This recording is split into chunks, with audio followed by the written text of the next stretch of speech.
Good afternoon. Happy day after Halloween.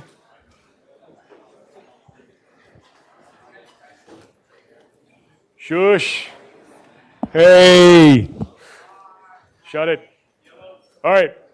So our guest speaker, Dani Bassett's on the way over right now. She just finished giving a talk and she got mobbed afterward by a bunch of people. So she's answering questions and chatting with people. She gave a technical talk on her research, which is at the intersection of physics and neuroscience, technically graph theory. So I figure the folks here, some of you might be interested in that, but what you're probably very much more interested in is careers in data science and career paths. So she's agreed to come in, hang out, and she and I are going to sit up front here. And we'll take questions from people in the audience, but also just chat about her career path more informally.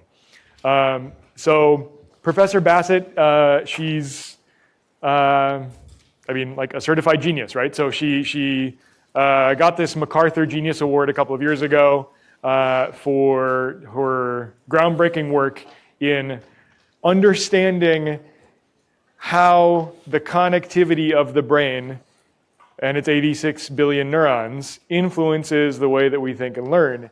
And she does that by applying these graph theoretic tools, which is essentially doing math on connections between different things. And she has branched out to apply that in her talk today, for example, of trying to figure out mathematically which brains are most modular and flexible, which brain regions anyway, and how those differ between people, and how that influences the rate at which we learn things. So she drew connections to the graphs of the brain and how the different brain regions are connected to how topics are linked conceptually. So how are ideas related, and how does changing those links and weights between relationships of ideas influence the way that we learn? She's not only pretty brilliant, but otherwise very interesting person to talk to, and here she is. All right, so I don't have to actually go. I was going to show some ECOG stuff. So one place in where our work overlaps is Dr. Bassett here. Ladies and gentlemen, this is Dr. Dani Bassett. Is in some of the methods that we use. So we both work with people who have undergone brain surgery for epilepsy. I've mentioned this a couple of times. So I'll show a video of one of the patients actually that we took here at UC San Diego, just to get sort of an idea of the different approaches that we use in the field, right? So Dr. Bassett's a professor in bioengineering at University of Pennsylvania, did her PhD work in Cambridge, her undergraduate degree is in physics, so also very sort of broad in a number of different fields. And you said you have appointments in neurology and physics, electrical engineering. All right. So the neurology side, which is the medical side, is working with these patients who've undergone surgery for something like epilepsy. So here at UC San Diego, the neurosurgeon is Dr. Sharona Ben-Haim, and we work with her and the epileptologist, who's also a medical doctor, Dr. Jerry Shi. And normally in neuroscience, we have a trade-off of knowing where or when something in the brain is happening through non-invasive brain imaging technologies. So using something like functional magnetic resonance imaging, which indirectly measures brain activity by looking at changes in the oxygenation of the blood flowing around the brain. That is very slow. So we can tell you more or less exactly what part of the brain was active when somebody was doing something, but not when, because this blood response, we say the hemodynamic response, is very slow. It happens several seconds with a lot of uncertainty in time after the brain regions were active. The other method that we use, dating back to 1929, is electroencephalography, which is EEG, and that measures electrical activity, which is the currency by which neurons communicate with each other. So it's a more direct, still indirect, but more direct measurement of brain activity. But the skull is in the way. So the electrical fields that emanate off of the neurons hit the inside of the skull, and like a wave hitting a rock, just splashes, and we cannot figure out where something happened in the brain. So using fMRI, we can tell you exactly where, more or less, but not when. Using EEG, we can tell you when, but not where. And so to get around that problem, there's a number of research groups around the world, including Dr. Bassett's myself, that work with these patients who don't have the skull in the way anymore because the neurosurgeon has removed a big piece of the skull and implanted electrodes directly into and onto the surface of the brain. These are people who have epilepsy. which is the disorder that causes seizures. And in approximately 3% of the population or so has this disorder, and a subpopulation of those 3% have it very severely, such that they have multiple consciousness-losing seizure events even a day. And in some subpopulation of those people, anti-epileptic drugs cannot control the seizures. Therefore, these people will have to undergo brain surgery to remove the part of the brain that is causing the seizure. But because we cannot tell, using any non-invasive methods, exactly what that part of the brain is, the surgeon has to open up the skull and implant electrodes into the brain and monitor the patient's brain activity for several days in the epilepsy monitoring unit to ensure they've figured out exactly the part of the brain that is causing the seizure. And here's a video of what that looks like in the operating room. So if you are squeamish and do not like the sight of blood, this is very thematically related, I guess, to yesterday's holiday, but this is real stuff. So now is the time to look away. Please do. I have had a student pass out on me before, and I don't want that to happen. It's awkward. All right. Chair. Train. So do you see the brain pulsing? And you hear the computer voice? All right, so I'll explain it really quickly. Okay, you can look back if you are the squeamish type. So this is a video I took in the operating room. Neurosurgeons are very cavalier about this entire brain surgery process. Have you gone in and seen it? It's very... You're squeamish? I was really surprised. The first time I went in there, I was up at UC San Francisco, and the neurosurgeon, in the middle of brain surgery, like sort of waved me over, and I'm a PhD student. He's like, "Hey, come here." I'm like, "What? Okay." I like walk over there, and like, you know, everybody's in scrubs and stuff, right? And he's like, "Come here." I'm like, "All right." And he's like, "Are you Dr. Knight's student?" And I was like, "Yeah." And he's like, "You're at Cal, right?" And I was like, "Yeah." He's like, "Can you get me tickets to the Cal game this weekend, the basketball game?" And I'm like, shouldn't you be paying attention right now, like with what's happening right here? They're very cavalier about this. It's amazing how well the surgery works. He got tickets to the Cal game. But what's happening here is that I'll answer a couple of questions. One, why are there numbers on the brain? That's not an evolutionary phenomenon. That's unnatural. Two, why is the brain pulsing? And three, what is that computerized voice? So the numbers on the brain and that computerized voice, the person's awake while they're doing this part of the seizure. So they're put under general anesthesia, so they're unconscious when the surgeon removes the piece of the skull. But then during the seizure, during the surgery, those patients are sometimes woken back up. And that is because while you will take a neuroscience class, and if you take a neuroscience class here, what you will learn is that this is the speech part of the brain, this is the motor part of the brain, this is the visual part of the brain. That's only true on average. Everybody's brain is different. And so if it looks like the seizure might be coming from somewhere that we would suspect is near a speech part of the brain, the surgeon, when they go to remove that part of the brain, wants to make sure that you do not lose the ability to speak, or if it's in the motor parts of the brain, to move. This was a really hard video to get permission to take, by the way. This was about 10 years ago when I took that video. Nowadays, people just upload their own brain surgery videos to YouTube for free, and it's like, so you can go to YouTube and search like brain surgery videos, and there's a couple of great ones, which is a professional opera singer who wanted to ensure that she didn't lose the ability to do very fine modulations of her voice. So they wake her up in mid-surgery, and they're electrically stimulating different parts of the brain, because even though this is largely the speech area, maybe right here, actually, if you stimulate that part of the brain with electricity, what happens is, if you're trying to speak and you say, like, Jack and Jill went up and the surgeon stimulates right here and you go, hill, that means that electrical stimulation right here, that is a speech part of your brain. But maybe not right here or right here or right here. So that helps the surgeon figure out how they're going to go in and cut out the part of the brain causing the seizures. So she wanted to ensure she didn't lose the ability to do fine modulations of her voice. So she's in the middle of the operating room undergoing brain surgery while singing opera while the surgeons are working on her. There's another who's a professional violinist. He's playing the violin on the operating table while they're doing brain surgery for the exact same reason. So it's an incredible thing to see. If you're at all interested in the brain, if you go talk to a neurologist or a neurosurgeon, this will totally change the path that you end up taking in neuroscience. Reading about these kinds of things significantly influenced my career. You got a question?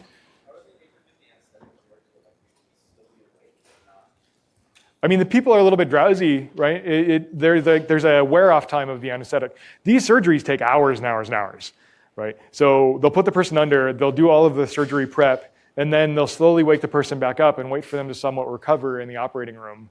And then they'll do this kind of like awake brain stimulation mapping. And then once they figure it out, they'll put the person back under. So these can take 12, 15, 20 hours total. Yeah. How is the person not screaming in pain? Well, they are still on pain medication, but also the brain doesn't have any direct pain sensation itself. So the surgeon can poke and touch and stimulate the brain, and the brain is the thing doing the sensing. It itself does not have any sensory receptors on it. The skull, I mean, all of that is pretty strongly anesthetized. So it's uncomfortable if you talk to the patients, obviously, but it's a requirement for the surgery. Anyway, so when the people are awake doing these, yes? Wait, so what was the whole computer voice? Oh yeah, the computer voice. Well, that's what I was getting to. The computer voice and the numbers are related. So if they stimulate a part of the brain electrically and it causes you to not be able to speak, they'll take a little number and they'll stick it on that part of the brain right there. And there's an assistant standing at the clipboard. Now it's an iPad actually. And it says like stimulation site 47 causes speech arrest. And they just stick a little thing on the surface of the brain to remind them that that's exactly where they stimulated. They take all those out then before they do sew everything back up. The computerized voice is the person doing a task while they're awake. So that example is trying to understand speech and communication. So it's called a verb generation task, where you hear a noun like chair, and you have to generate a verb associated with it like sit. And so if you hear ball, you say kick. And that's to test both language comprehension and language comprehension and speech relationships while the person's awake. So anyway, these are the kinds of patients that Dr. Bassett and myself work with in our research. She actually presented some work today on electrical stimulation mapping of these patients undergoing seizures to try and look at broadly, I'll let you explain it. But so what I thought we'd do if you're comfortable is we can sit and hang out up here and chat a little bit, and I'll ask you some questions about your background and let the students hear about your path. All right, so everyone please welcome Dr. Bassett.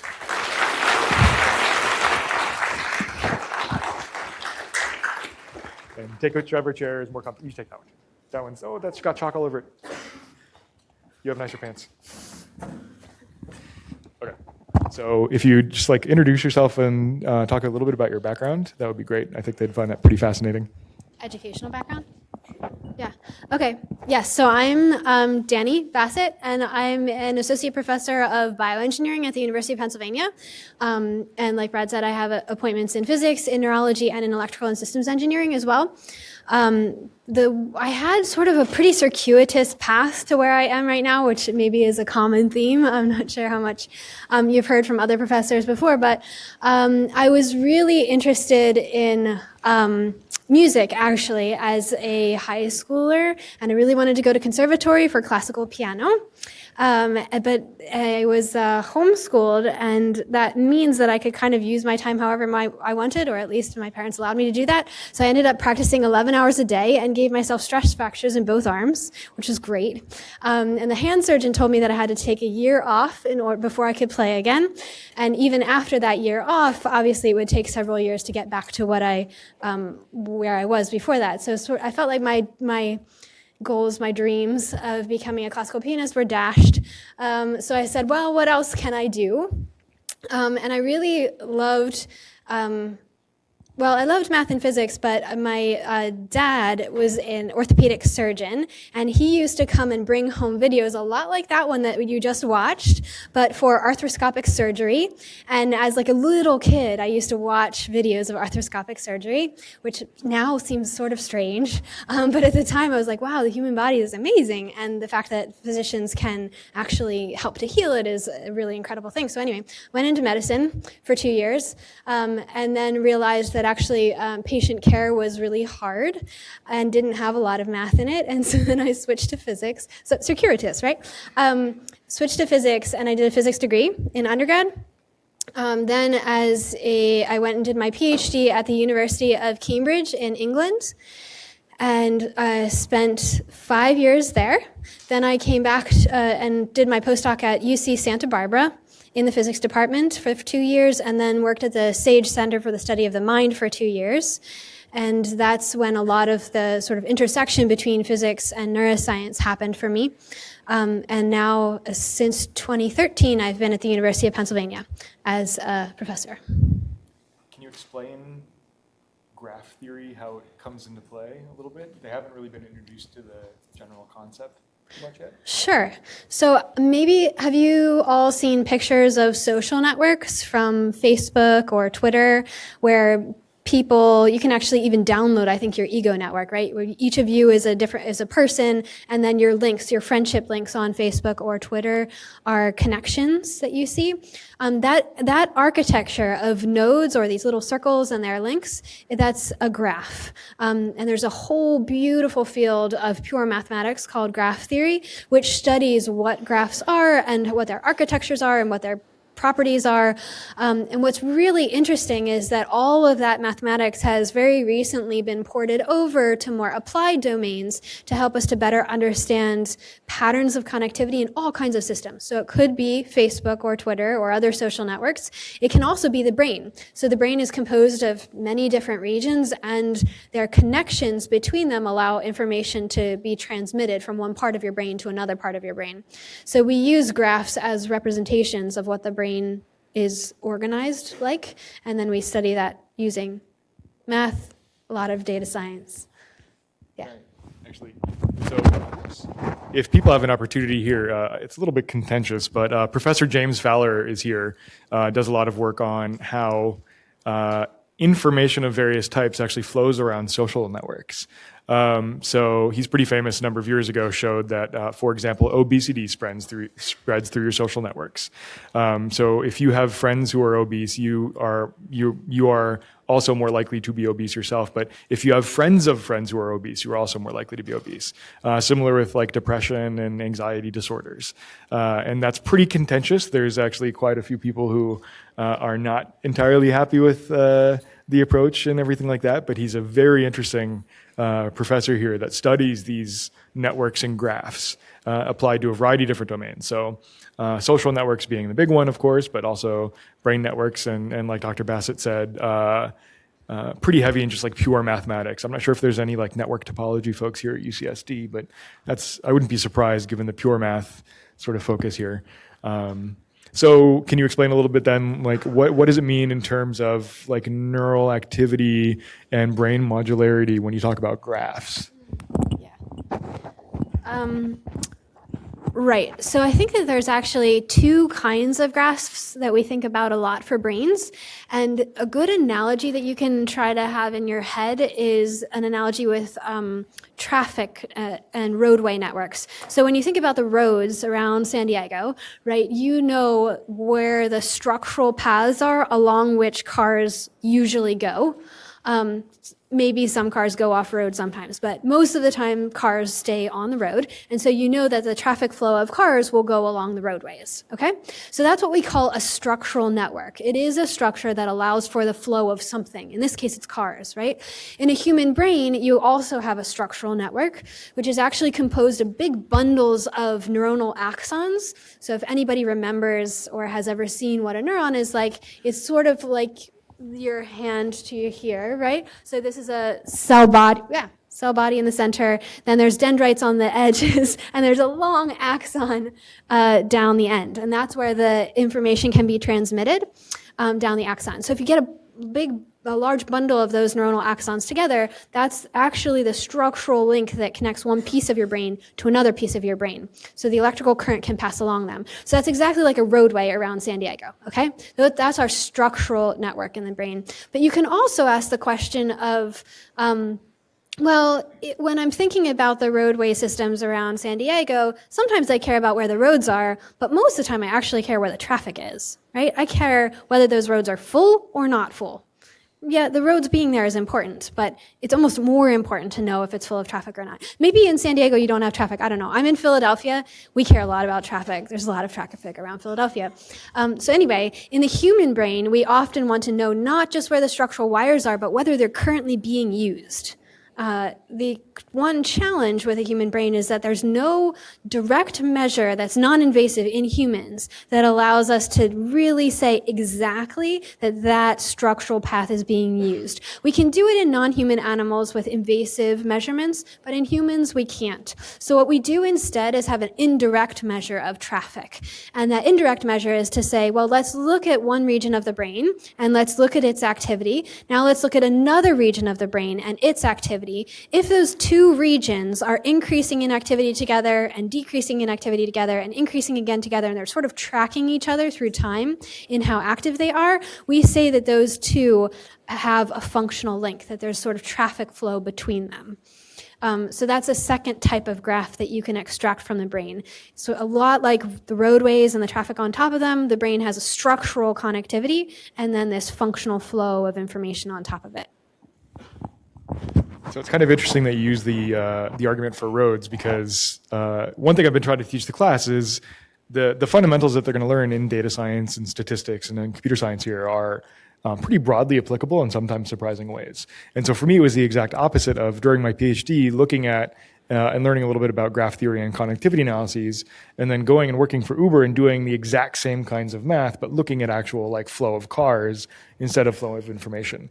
And so the techniques and things that you learn, you're not limiting yourself to just, if I talk about neural stuff or neuroscience related topics, text mining of neural data, people get a little bit frustrated because they might be like, I'm here for data science. I'm not in this class to learn about neuroscience.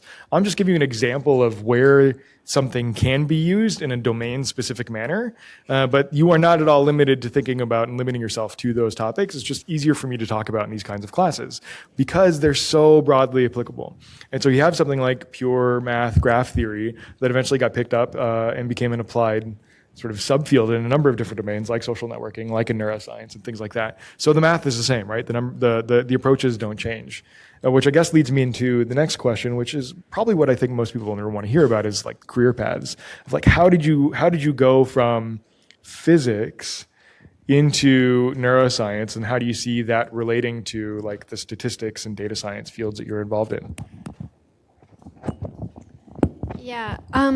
Well, so I like physics because it's really this using math to study how the world works.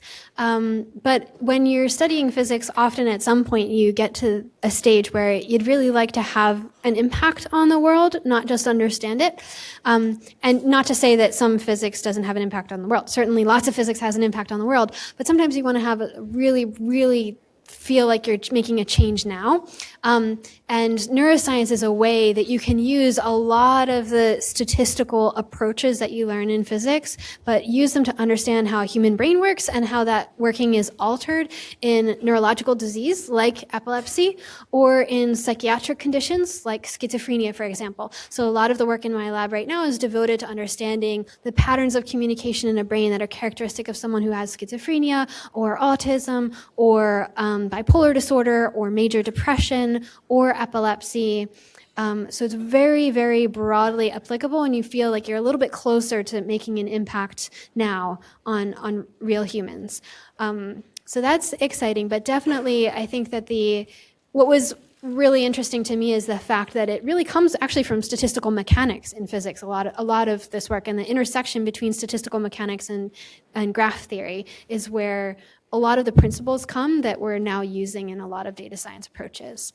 It's very, very broadly applicable. Just as going back to your earlier statement that you can use it anywhere, I'll just highlight that last week I sent 3 links to the students in my class. So I'm currently teaching a class, co-teaching it with a classical studies professor at Penn. His name is Peter Struck. The title of the class is Curiosity, Ancient and Modern Thinking About Thinking. And so he's going through how Plato and Aristotle thought about curiosity, about knowledge, and about thinking in general. And then I'm bringing in information science and network science and neuroscience and data science to say, well, how do we measure thinking now that we have these scientific tools? So it's a really interesting blend of, how did we think about this 2,000 years ago, and how do we think about it today?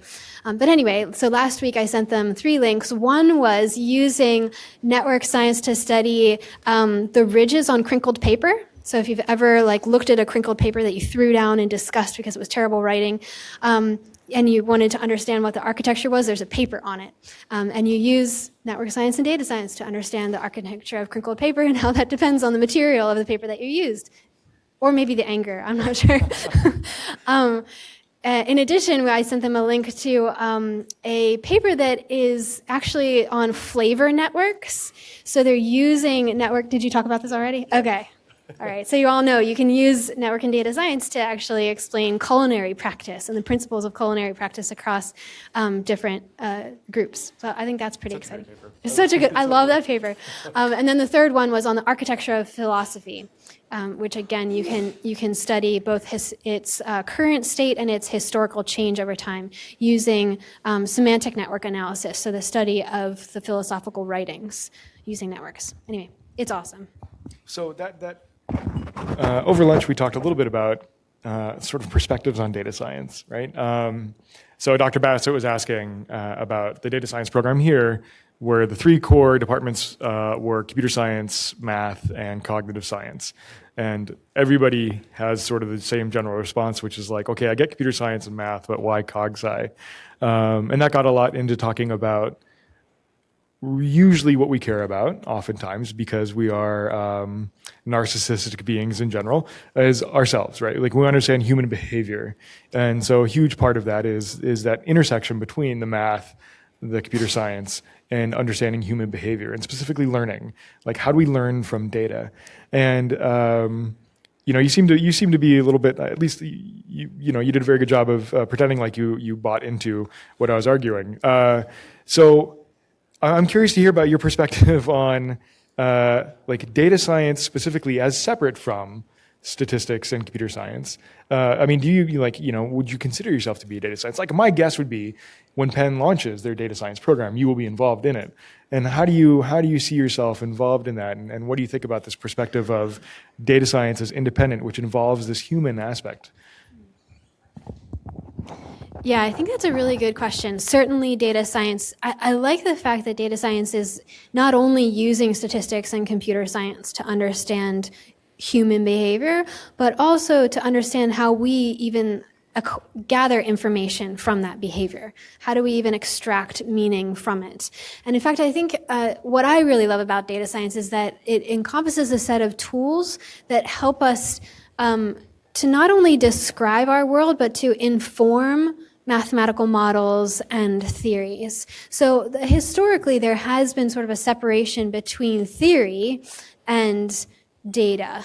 And often the people who really think about fundamental theories about how the world works are not the ones who are gathering any of the data or analyzing any of the data. And a lot of this separation between data and theory actually arose in physics, where there's commonly in a physics department the people who are called experimentalists, which acquire the data, and the people who are called theorists, which think about the data. Not that the experimentalists don't also think about the data, but the theorists come up with theories about why the data is the way it is. But often those two types of people were separate in a physics department. And so that actually sort of bled over into, I think, a lot of other departments historically, that there's a separation between the person who gathers and thinks about the data and the person who develops the theories that might explain it. I think what data science is doing now is allowing for the same person to do both and to think all the way in a tight continuum, from gathering the data itself through smart experiments, through using statistics to quantify organization in it, and machine learning to identify patterns, and then using those to inform mathematical models, and then combining mathematical models to develop a theory. And I think that transition is being smoothed significantly with the availability of data science techniques and the growing awareness that all of us have for their importance. So I find that really exciting. Yeah. Have you had any trainees in your lab go on to become data scientists? Yes, I have. So I had. What advice do you give them? Like, what makes for that good transition from the academic undergraduate and graduate side of things into a career in data science, in your opinion? Yeah, I think what's really important for a good data scientist is and the career towards it is to absolutely learn the techniques and be an expert at the techniques, but also to think hard about how those particular techniques are relevant for the particular problem that you're interested in. So I think even though data science, one of its strengths is that a lot of the tools are applicable across a lot of different data types and questions, you still have to be careful about thinking about the actual question that you want to address and making sure that the tool that you're pulling off the shelf or even maybe changing from off the shelf is really relevant to that question. So just because you learn the techniques, that's not always enough. You also have to think carefully about the question you're really trying to ask and what is the correct mapping between technique and question.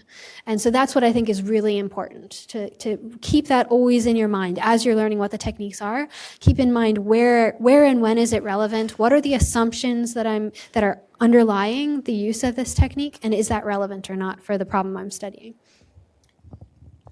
And have you yourself done any sort of like data science-y consulting or work?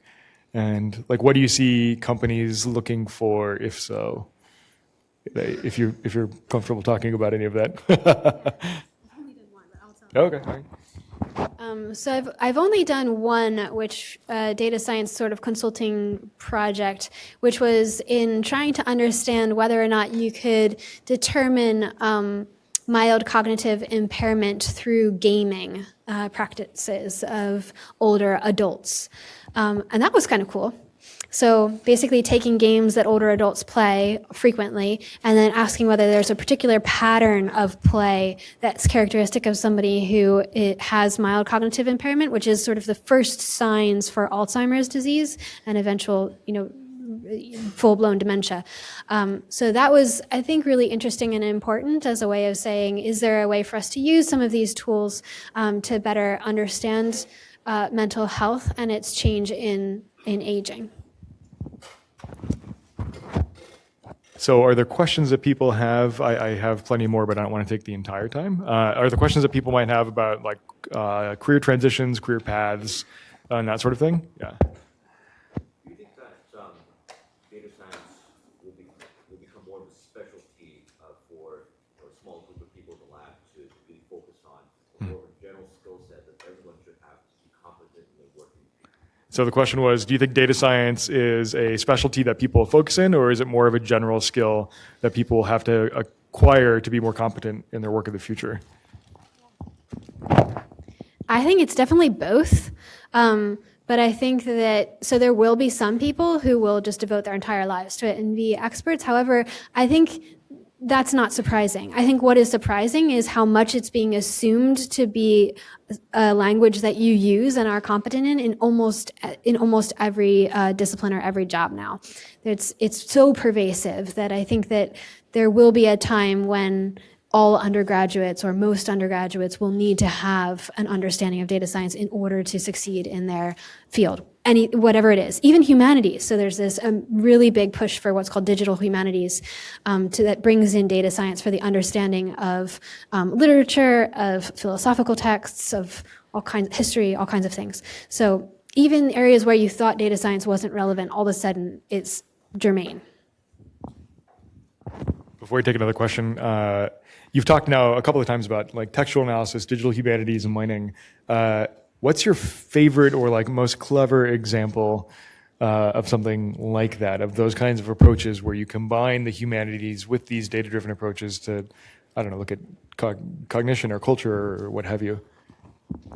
Yeah, there's two that I really like because I've thought about them recently. One of them is a paper by Mota, M-O-T-A, where they look at discourse all the way from ancient texts, so Aristotle all the way through today, and they actually show that the architecture of semantic networks in those early texts is very similar to the architecture of semantic networks from kids today, and also from people who have schizophrenia, but very different from adult humans of today, which suggests that our writing has changed drastically over 2,000 years. It's fascinating. My other favorite example is actually using discourse analysis in people with schizophrenia to predict the level of psychosis 6 months in the future. Let me unpack that a teeny bit. So discourse analysis is having somebody talk. Maybe you give them a couple prompts, say, Brad is giving me a couple prompts. Maybe he's going to use my discourse to analyze my mental state. So that's what you do in the clinic, is that you give people a few prompts and then you have them talk about whatever the prompts are. And then you analyze that discourse for its architecture. And from the architecture, these scientists can predict whether those schizophrenics are going to really have an expansion of symptoms or a decrement of symptoms over the next 6 months. That's really neat because it's totally non-invasive, right? There was no imaging required. There was no long testing. It was just, a few minutes of talking. And so that could be hugely powerful, particularly in third world countries where a lot of the technology that we have here in America is not available. So I think it could be really, really powerful and very special for people who have mental illness in other countries. That kind of idea of using these data-driven approaches to do prediction, preclinical prediction, right? If you can intervene, very famously, cancers, right? The earlier you can detect a cancer, almost universally, the better the outcomes will be for the patient. But that's true for a lot of different disorders. So thinking about how do we use technology and data-driven approaches to do these sort of preclinical predictions. And so you've talked a little bit about the mild cognitive impairment in gaming and the discourse analysis. Another example I really liked was Agatha Christie is a very prolific author. She wrote a lot of, mystery novels. Yeah, they'd be mystery novels.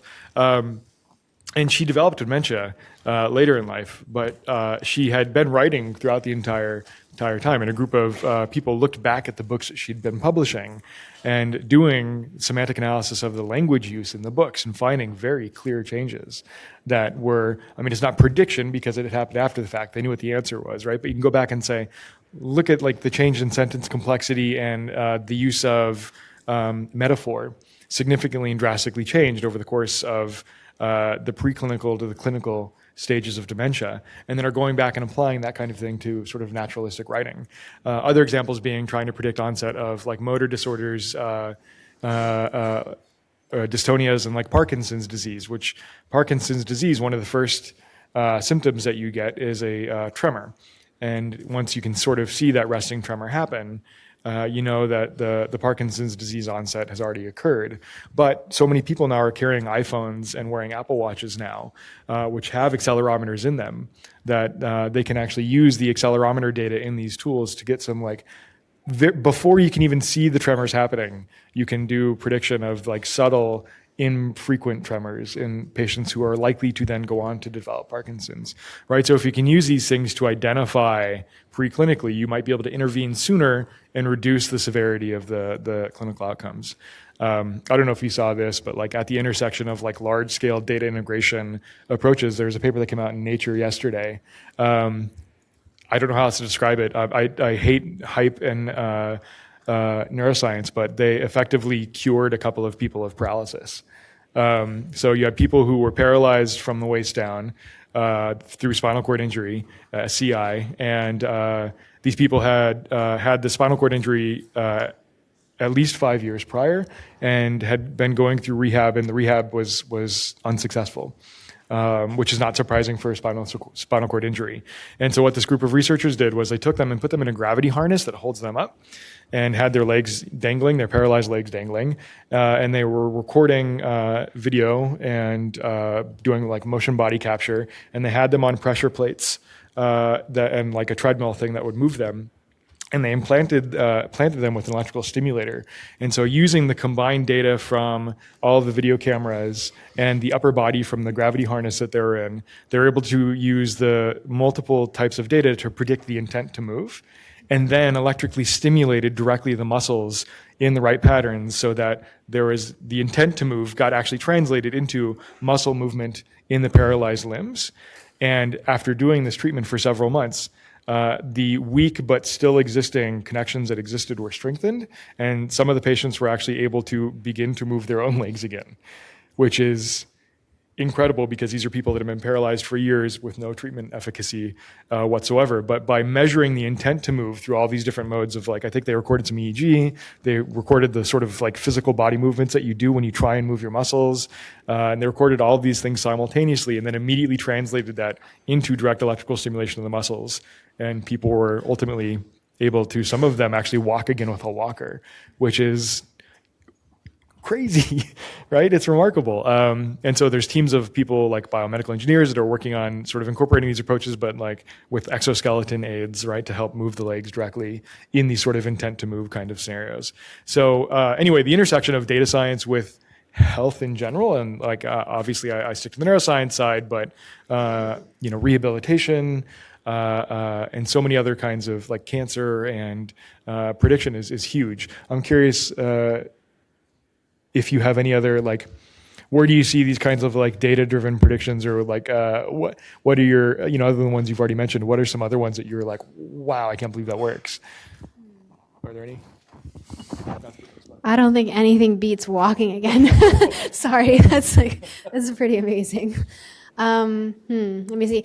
The one that, going back to maybe early prediction, but also something that's deployable in third world countries. There's some really beautiful work from Guillermo Shapiro at Duke University, where he and his students have developed an app that you can put on an iPad that can be then provided at local like grocery stores or the physicians' clinics or at the marketplace, that basically a kid can play a couple of the games and they can predict with very high accuracy whether the child has autism.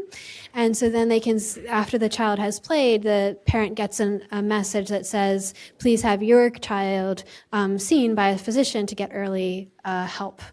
And I think that's amazing. I think whenever it, particularly when it helps somebody who wouldn't otherwise be able to get that early intervention, I think that tells me that this is a really exciting area to be in. There's a researcher who used to be here. He started a company. Ned Zaheen is this guy's name. He started a company. Do you know Ned?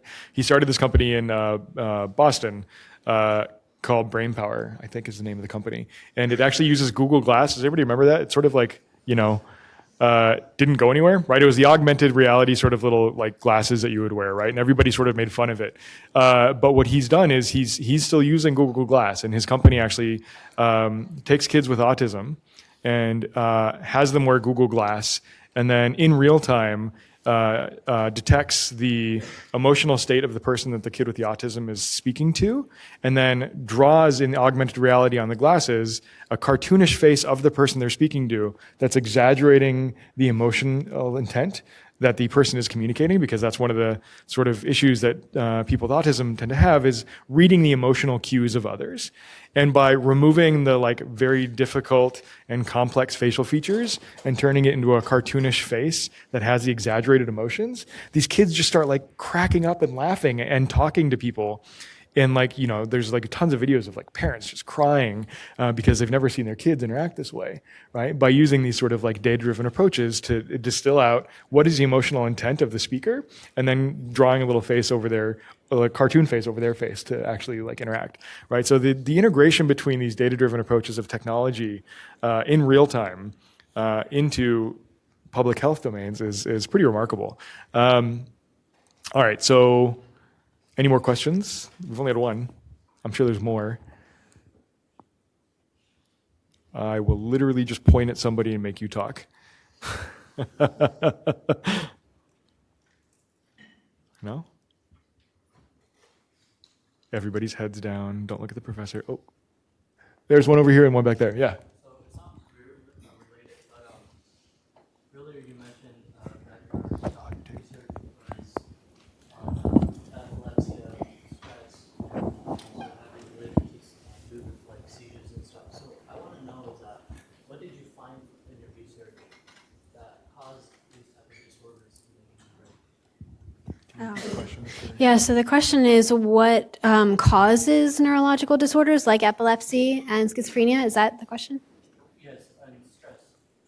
And what causes stress? Yeah, I mean, we know it's Midterms. Yeah, midterms, right.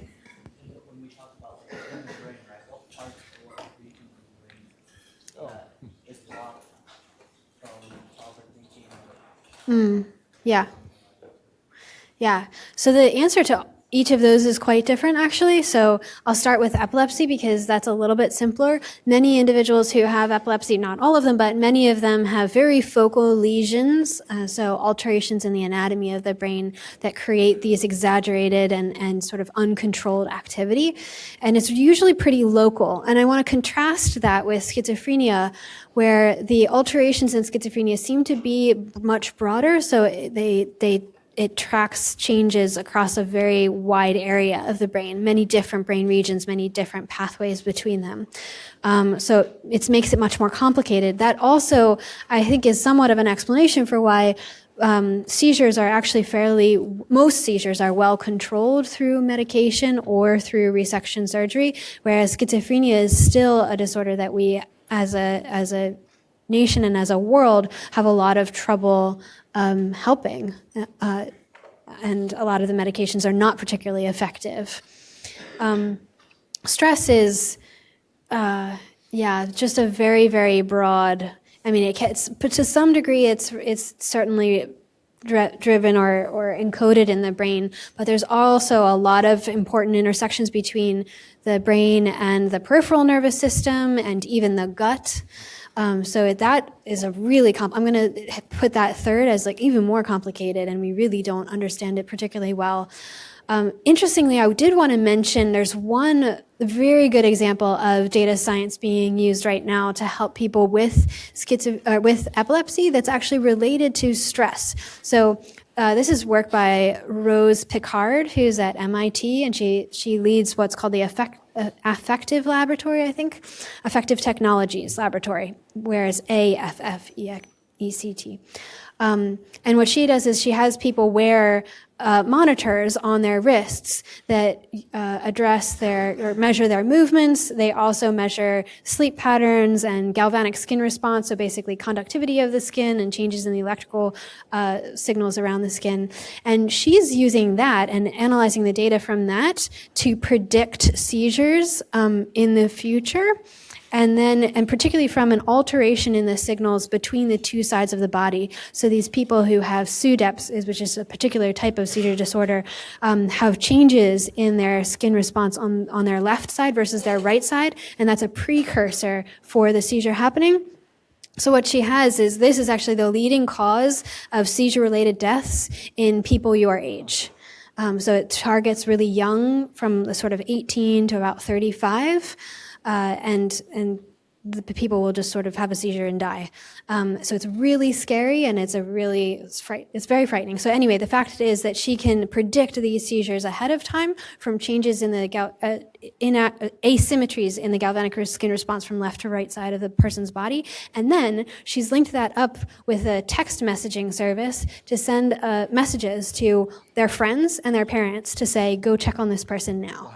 Because if somebody gets there within a couple minutes, they can give them basically give them CPR, and that can bring them back. So that is amazing.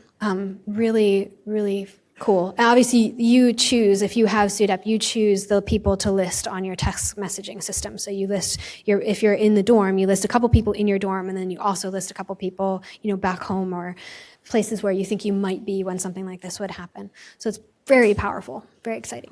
There's one of the few FDA-approved neurotechnologies is called Neuropace, which is an implant that goes into the brain that detects the onset of a seizure. And then, do you know how noise-canceling headphones work? So if you have a sine wave, right, and then you add that to a cosine, which is just out of phase of the sine wave, then those add to zero.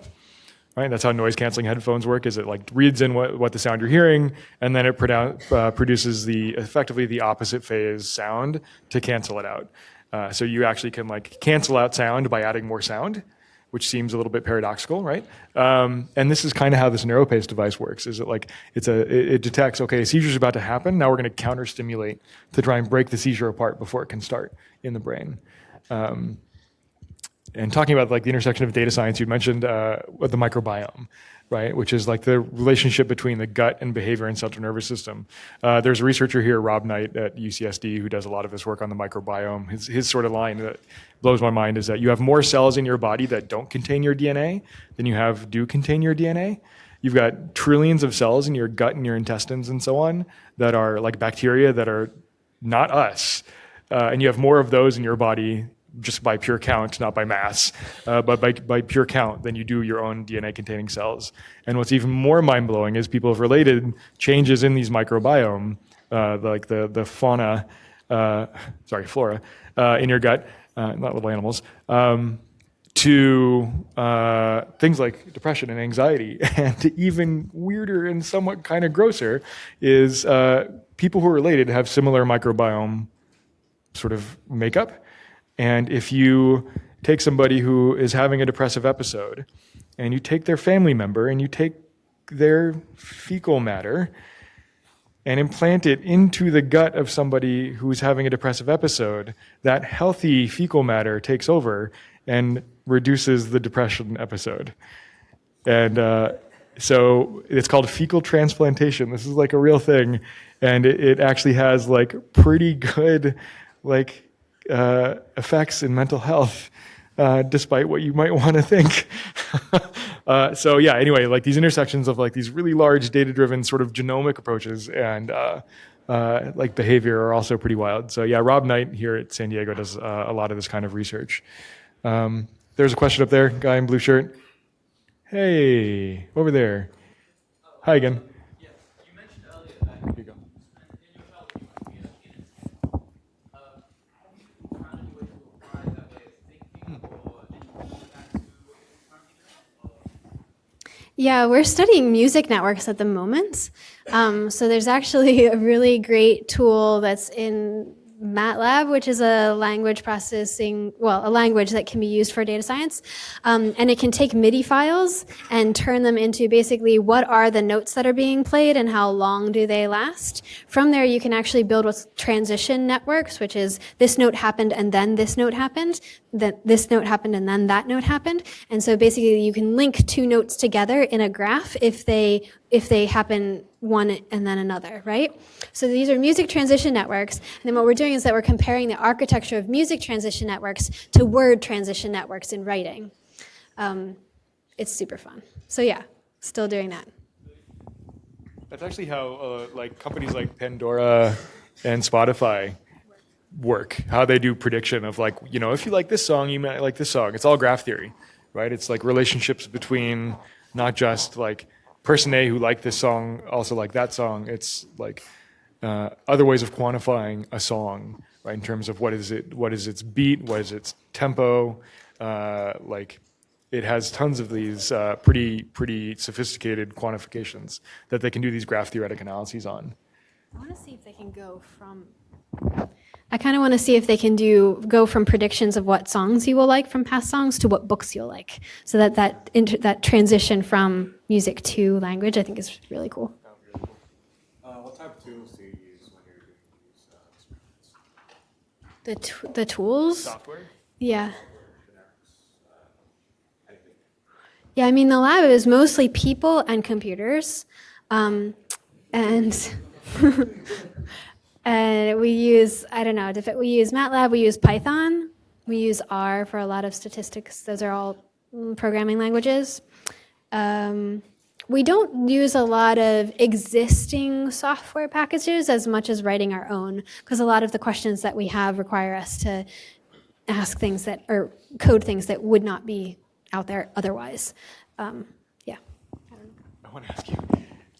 You talk about just having people sitting in a lab on computers, right? Like one of my colleagues here who does like real neuroscience where they've got like beakers and chemicals and like a real looking lab, had a visit with like local congressperson who was like checking out different labs and seeing what people do. And she was like, you know, hey, could we come visit your lab too? It would be really interesting. I'm like, I don't think it's just like 5 people sitting on laptops. You have people in like white coats doing cool science looking stuff. We just have a bunch of nerds writing code, except for Richard's very cool. He's not a nerd. But It's not as interesting. So what is your, how do you make your lab look cool? Yeah, that's a good question. We put good pictures up on the computers. I have a bunch of